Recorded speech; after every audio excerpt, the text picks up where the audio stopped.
Could you please state your name and occupation, then state your question?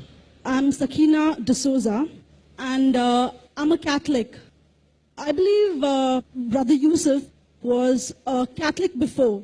I would like to ask him the simple question. He was brought up like a Catholic, but what made him change?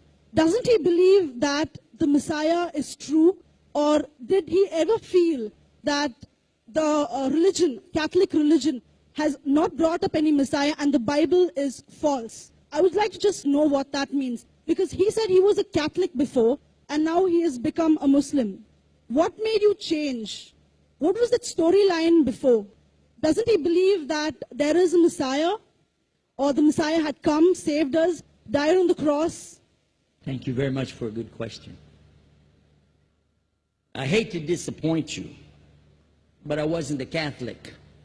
But I was with a Catholic priest the night that he accepted Islam. And I asked him these questions you asked me.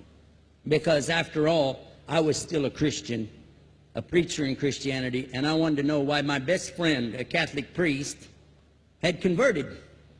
That's a pretty weird thing. A Catholic priest is not like a regular preacher in the Protestant religion. A Catholic priest has given up everything. He's given up his life to be a Catholic priest. When he enters into this realm, he's basically given away everything. He can't have a wife, he can't have children, obviously no grandchildren. He has no home, he just lives in a rectory or wherever they give him a place to stay. And he's sent wherever they tell him to go, do whatever he's told to do, and that's it. And he cannot disobey the Pope, otherwise they can kick him out of the religion, and if they do, he's excommunicated and he goes to hell forever. So how would a person like this want to become one of those Muslim terrorists? That's what I wanted to know. He explained in a very few beautiful words something that I came to learn for myself. He said that he was sincerely in the Catholic religion because he believed in God, that he had studied, his degree was in theology, and a part of the teaching that they as priests have is to study Islam. Every priest is forced to study Islam. Now, you may not know that, but you can ask your priest and he'll confirm it. And when you study Islam, even when Islam is taught to you by somebody who hates Islam, as long as they don't corrupt it too far, you can still see the truth in Islam. A classical example happened to me just recently when I was in Saudi Arabia. A friend of mine, very old copy of one of the first Qurans ever translated to English by George Sale. George Sale hated Islam, he hated the Muslims, but when he translated the Quran to English, he was true to the text of the words. Although maybe not getting all the meaning, he certainly was true to the text of the words. I was shocked when I read it. Have you seen it? You know what I'm talking about? Amazing. And listen to this. George Bernard Shaw, for instance, is one of many, a long list of people who read this and realized the truth of Islam. When people see the truth of Islam, it can change them if they want to be guided. If they want the truth, it can change them. You might think, I'm a Catholic, I'll never be anything but a Catholic. But I'm going to ask you a question, and I want you to be honest. This is not for you to, start a debate, but just be honest. Was Jesus a Catholic?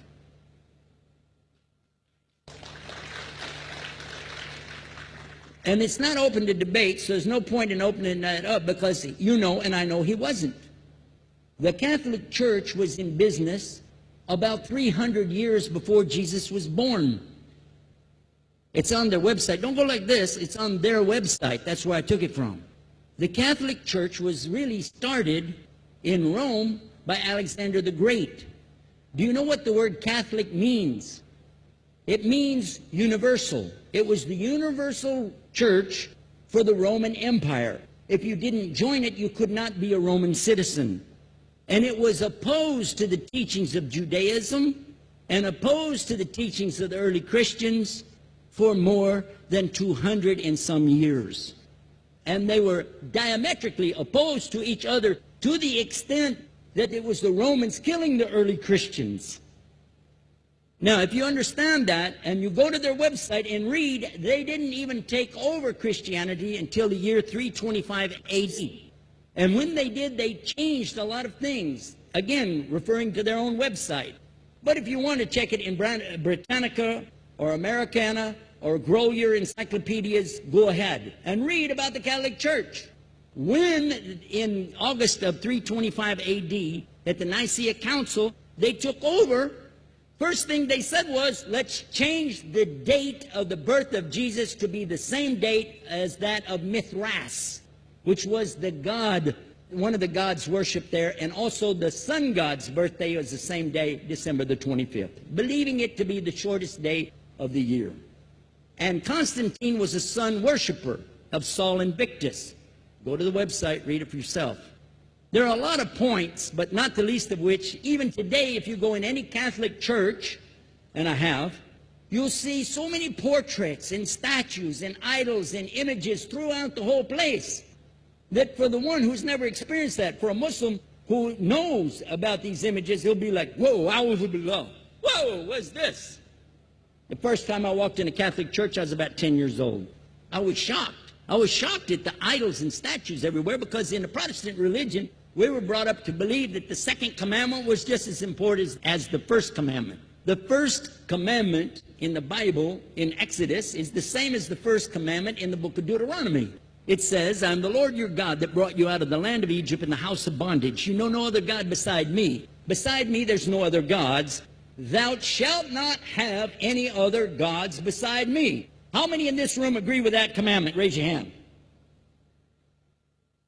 You notice the Muslims are raising their hand, because it means Ashhadu an la ilaha illallah.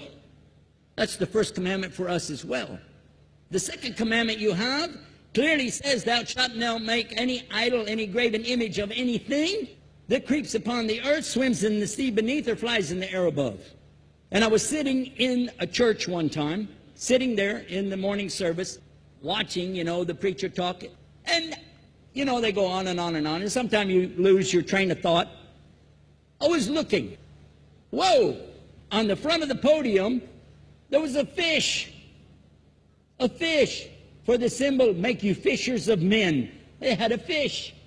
I said, whoa. Then I looked up above his head at the big stained glass window, and it had a dove, and he had the olive branch in his mouth. The dove is flying, the bird, I said, whoa. And then I look over here, and there's a cross with a man hanging on it. And I said, wow, they didn't miss a single one. They got them all. Something walking on the earth, something swimming in the sea beneath, something flying in the air above. So look at these two things. Clearly, the first two of the 10 commandments, bang, bang, boom. Because if you said God is more than one, where did you get it from? When Jesus is talking to his own companions and they ask him, what's the greatest commandment? Mark 12:29. Clear. The greatest commandment is to know, O Israel, the Lord your God is one God. And you have to love him with all your heart and all your mind and all your strength. And this is no different from what Prophet Muhammad ﷺ was saying, the same thing to his people. Same thing I mentioned in the lecture. This is certainly for us the same. So what you see is Muslims practicing the commandments, and you see people claiming the commandments but practicing something else. And I have seen more converts from the Catholic Church than any other of the many sects of Christianity, and especially from the nuns, priests, and even an archbishop. And all of them are better than me. Those guys and women that I see do this, they still sacrifice their whole life to get the true message of Islam, not only to you, but to Muslims as well, because we all need to know about it. But thanks for a great question.